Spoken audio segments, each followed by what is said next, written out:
Üşüyorum sensiz yine bu gece. Ellerin ısıtmıyor ellerimi.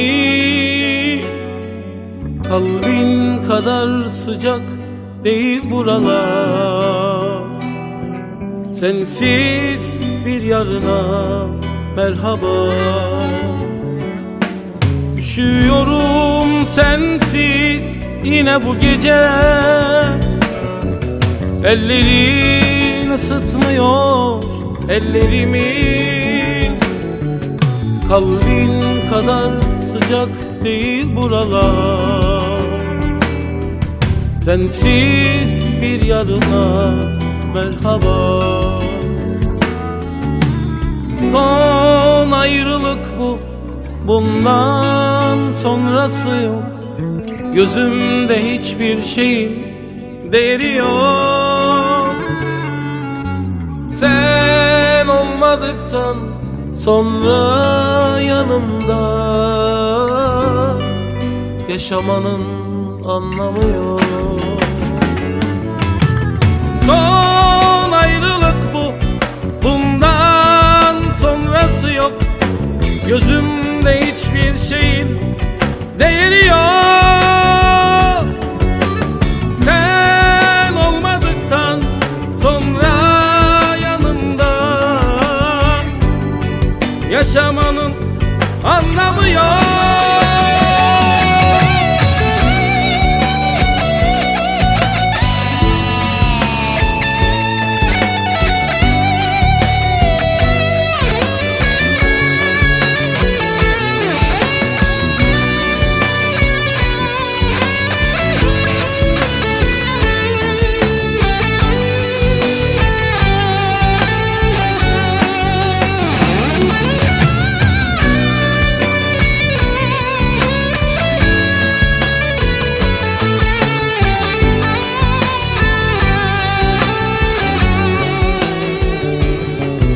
Bir kalp ağrısıyla uyandım rüyamdan. Ellerin kokusu uçmuş yatağımdan.